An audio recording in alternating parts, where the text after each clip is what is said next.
guys, Rocco here. By popular demand today we're doing FTD's facts, interesting facts, real facts about Nepal. So yeah, don't really know too much guys, this is sort of like an India thing all over again. Let's check it out, eh? Hey guys, what's going on? Alright, so today is the day.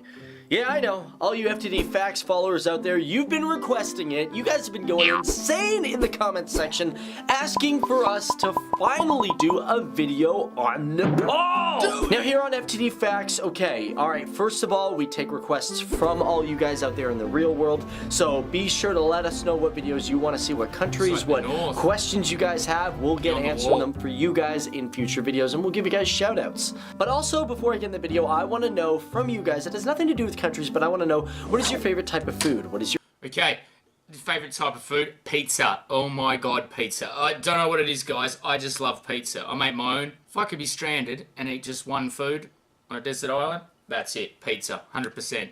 Can't get enough of that wonderful stuff. favorite dish? Me, I love lasagna. I mean, if I could be a real-life version of Garfield, I would, because I love lasagna that much. So anyways, we ain't getting any younger. Let's get started. Let's talk about Nepal. Now, thanks to Garay Hall and many of you other viewers out there, you guys gave us a lot of facts, so we didn't have to do the research. However, we had to double-check a lot of these facts first. And thanks to Gray, he said that 91% of Nepal's energy is produced by hydroelectric power. Now, for those who don't know what hydroelectric power is, it's where they use dams and water to power, well, your cities. Now, he says it's 91%, but I couldn't find an exact number on that, so I don't know if that's necessarily true. However, what I did find is that 76.8% of the population of Nepal does have access to power. And of that, I was reading that 16 to 23% of its electricity is imported. Now, the rest of that is indeed supplied by hydroelectric power. But however, in 2010, that meant that 12.5 million people didn't have access to electricity. And as a matter of fact, 76% of the entire population, whether or not they have electricity or not, they still use wood stove tops. Also, wood-fired cooking is still the best. Could be a reason. I don't know, what do you reckon, guys? I always find the flame works better, you know, like a gas stove versus electric. an interesting thing to note is that Nepal does not have any known oil, coal, or gas reserves. Damn! Now, like I said, a lot of their power is imported. Let's talk about their import-exports. Once again, this is another one of those countries that imports a lot more than it... Sorry to stop so quickly again, guys, on a nothing thing, but did it looked like that stapler said fuck.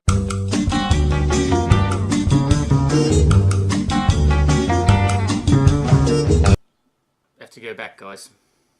Exports. Now, its exports equal $1.06 billion in goods. However, they import $7.75 billion in goods as well. Now, their biggest exports are knotted carpets being 7.5, and yeah, flavored water being 6.5%. Now, a few of you guys in the comments, you guys mentioned that Nepal has a very unique flag. As a matter of fact, the only flag of its type in the entire world. Now, most flags are, yeah, in the shape of a rectangle or a square. They're called quadrilateral flags. But however, it is true, Nepal does not have a quadrilateral flag, and as a matter of fact, you guys were right, because Nepal, well, it has a flag of 2 triangles on it. And I gotta say, man, give that to Nepal. I wish there were more flags that were like this. Not to bash any other countries, but I really think that this is original. Now, back on April 25th of 2015, Nepal was hit by a giant earthquake. It measured 7.8 on the Richter scale. But here are some things that you probably didn't know about that earthquake. First of all, it is the worst earthquake they've had in 80 years. The earthquake itself also had 2 aftershocks. The first one measuring 6.7 on the Richter scale,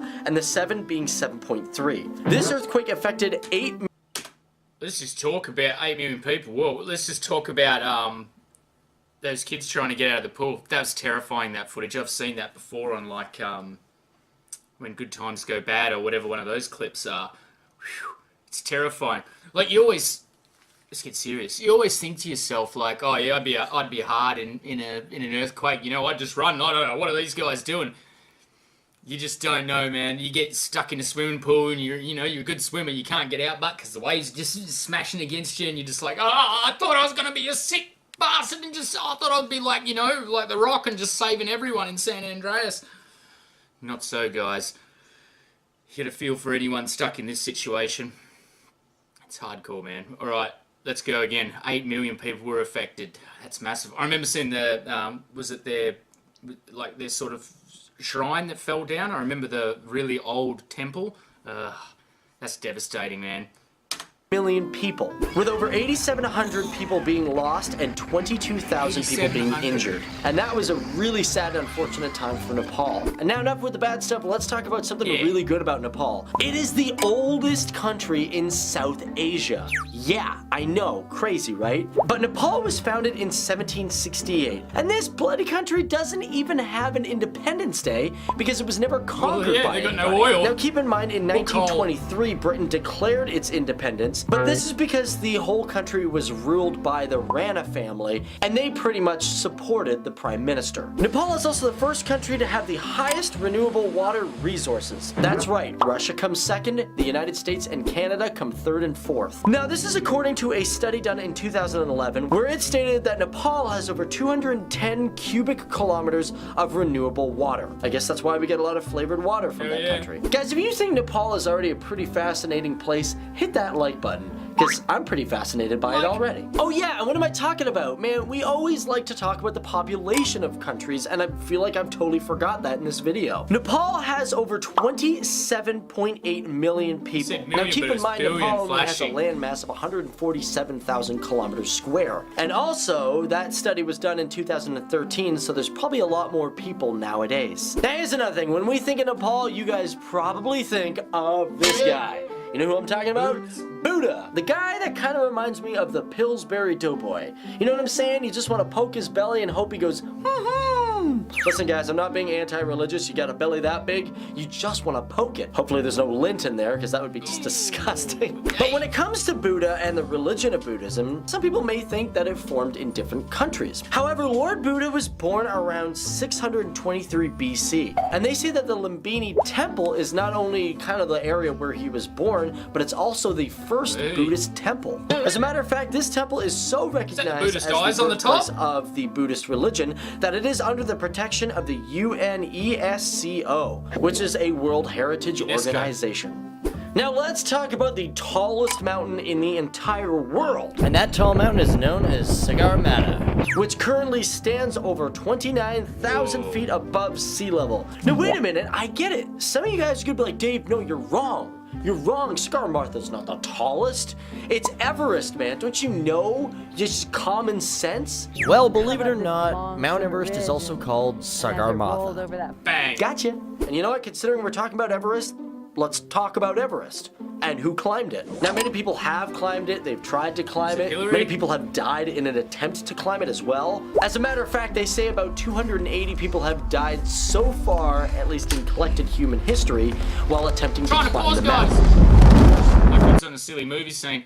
Anyway, have you ever seen those documentaries when there's the bodies still up there? The frozen bodies? Oh, man. Talk about your ultimate turn-off. You know how many people would go like motocrossing if everyone that ever crashed was still laying on the track. Dedication it takes, man, to climb past dead bodies to your goal. Whew, chilling! Oh my god, the door's open. Neighbor's gonna hate me!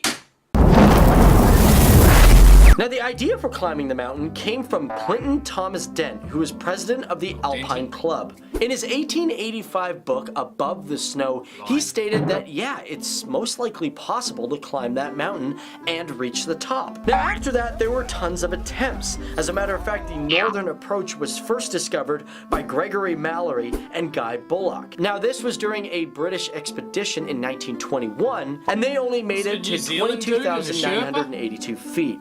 However, Edmund Hillary and Tenzing Norway were the first people to successfully climb to the top, and that was back in 1953. Gotta say, there's a lot of cool history on the attempted climbs and the successful climbs of Everest. But anyways, guys, that is just the tip of the iceberg for this lovely country. Thank you guys so much for watching. Nepal is one of those countries that, you know, most people just don't know about, so I'm glad I got the opportunity to educate you guys. But feel free to educate us. Let us know more facts about your countries. And if you guys want a future facts video, be sure to let us know down there in the comments below, just like these guys do behind us, you know? I know we haven't done facts on dogs yet, but We really like doing our countries. Yeah. Yeah, but you know what? That's it for me. I'm gonna head out of this video and I'm gonna get working on the next one. So, I'll see you guys later.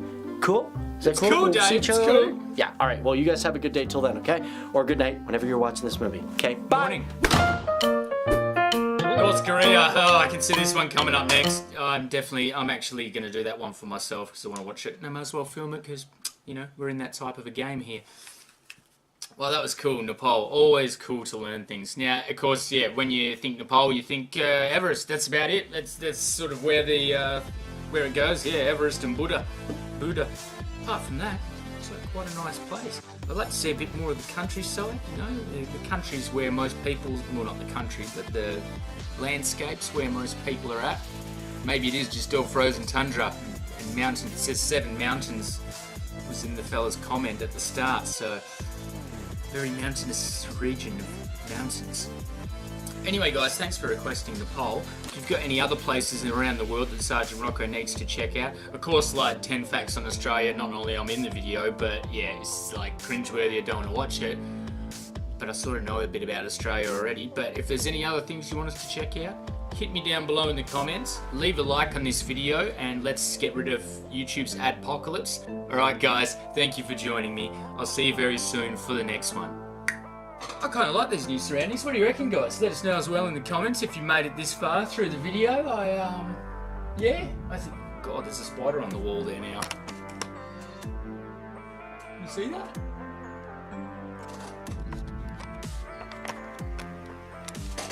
See him just going behind the thing there?